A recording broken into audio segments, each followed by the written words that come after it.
madame. Ego madamu.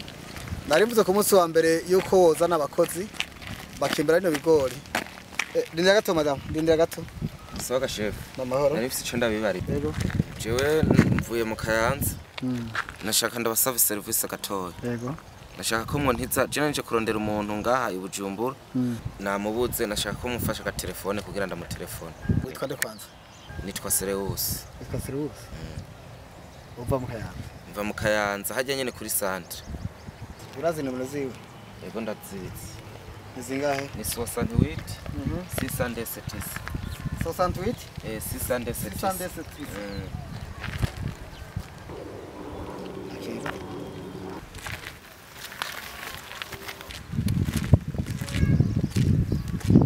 Nike telefone sinzi yuko no gutora boss ajya amahera si uyataye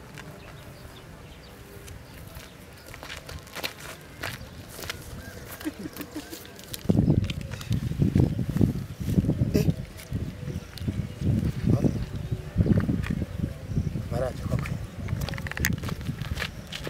mukama araje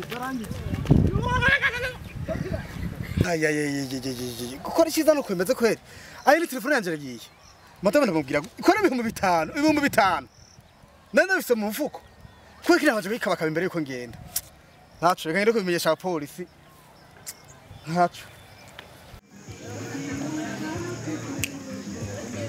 ehewe ntere ahuri amvuga rero ugeze kumbwira ibyamwe nawe bimeze gute akashaka kumbwira arumutipo mu mbogasha ngafa muri pedestal mu Kayanza hewe arakoye umuhera narumewe urabona rusuko ndamwafishireza ndamwiyesheresha sonesha urumva giteka mvuga yanzaniye urumva amahera akaya nta kuja gusonesha igisuko guma mpindura hewe ntumbwire arakazi ndabona kabisa ko bino misitagazi apana bisanzwe ariko rero zorana ntuzojye mukora mbona wesha ushaka kunshamba ntuntwende arankunda cyane kandi ashaka kumuhera menshi nawe turana ntuzunshemwe oya kabisa je ntacyo bitwaye sawa kabisa ndabona ari sawa okay ashijya kware turashusha kwese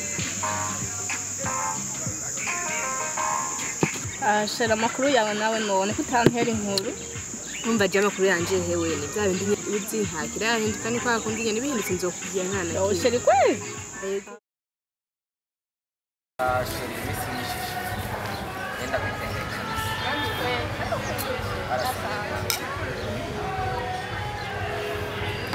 twayirukana kweri shera makuru y'imisi none je kwenda gukumbuye amakuru y'imisi ni sawa kweri ubu ni sawa ubu je muzi neza urabona nararose n'aka telefone wow nabuze aga telefone kweri sheri ni gwawe aka ni gwanje kabisa amakuru y'imisi turakomeye kwari wambivye ahubwo nyakatahe bagisinzira je nagira ahubwo wararongoye kweri norongo gashasi ndatumye narabaje na madamu yuko hari gishasha ndabura ni gwanje sheri urampabuye kweri yashi iyi telefone ko ari nziza none ni gwanje kweri sibu nakora ari keza ntacyo kabaye ni keza gose iravana njye ngurisha nzokugurira kabisa nzokugurira vraiment yashi nzobabwiye ntangora ashe naye nditeguye kurukura vraiment yego ndavizeye ko ndazi ko nabari tavye z'abandi ubwo na wene ariko byari kintu yewe nabari abantu telefone kwerekana yayo ndi gwanje Ndio kwa ndio telefone. Ndio kwa nini? Chembe ni mwenga ni?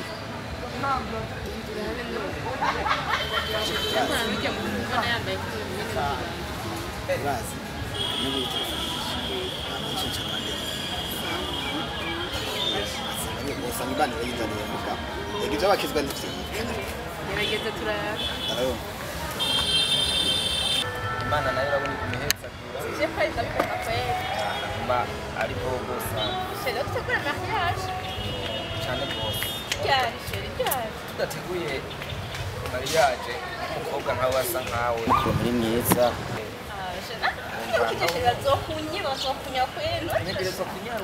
ndanyarutsa abana ni kugira ngo kubishiramo ingufu sana ntegereza kunyarutsa ngufu hanyuma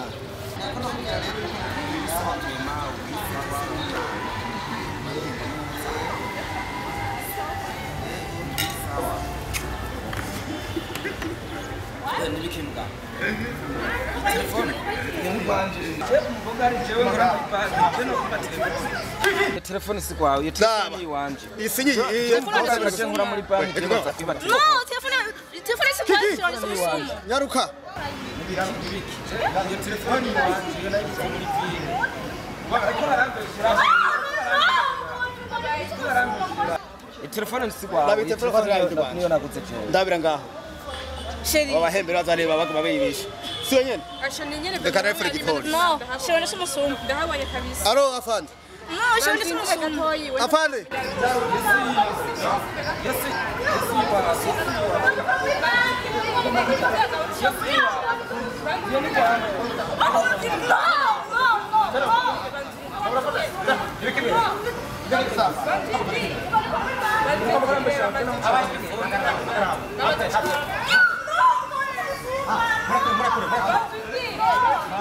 Ntaze kwihanira birimo ngaha navuze ntaze kwihanira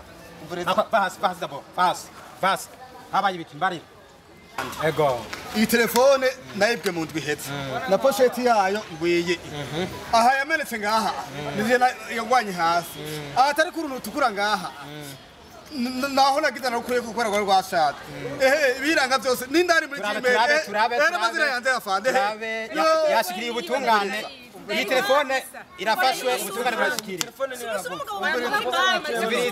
umviriza icara hasi uremera nabwiye ubutungane bwamaze kumushikira ubutekereza ceceka wamupfa uremera ko wivye telefone uremera ko wivye telefone okay igipolisi kiragushikiriye rero igipolisi cyashite ntaze kwihanira navuze ntaze kwihanira